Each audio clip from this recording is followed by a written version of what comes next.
In the beginning, it is always the same. We emerge from a fog wherein blissfully we had created no memories. Our time is spent in the wondrous notion that we are the center. Then, whether through painful awakening or happy realization, this solipsistic feeling ebbs. We are confronted by a resource which will have formative impact on the rest of our lives. Knowledge, knowing that we are without question not the center that we had imagined. Our minds scramble to make sense of such a revelation, and the necessary process which follows will introduce us to a universal question which will haunt, guide, ignoble, and frighten us for the rest of our conscious lives. Who am I?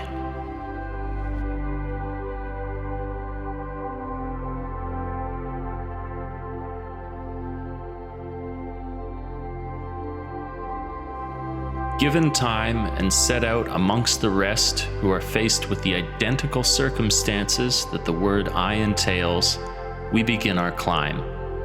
I cannot help but create you, and thus we erect our first wall, an artifice which we imagine grants privacy and autonomy, when in actuality it is our first act of self-deception.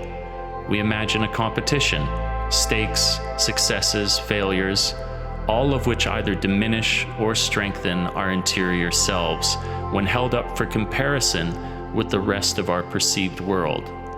This is when we are most ignorant, and tragically, when we make the most claims to the opposite.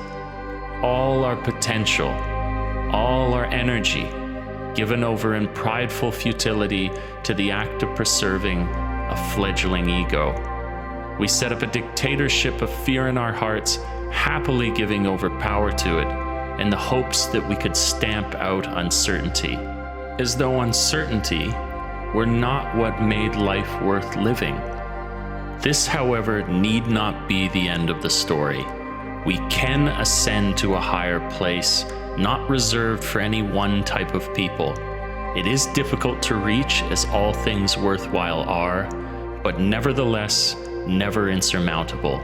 We need only make use of what our shared humanity affords us from birth: the will to act.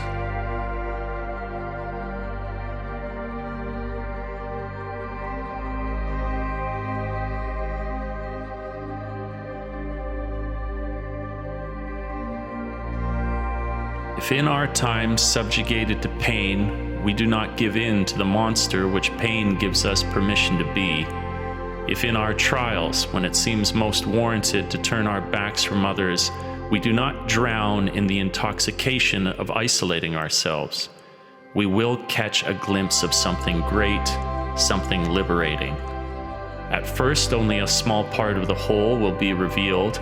It is its nature to do so slowly. Truth is bound up in experience, and experience must be given its due, its time to unfold. But if we can be patient and see this truth through to its conclusion, something magnificent will happen.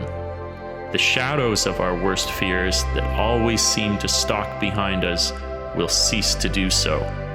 We will finally comprehend that it was us who cast them all along, and that the faster we ran, the more quickly they made chase. That when we held our actions up to the world, we'd erred in doing so as a comparison. We will see instead that all the while they're held up in front of us as a mirror.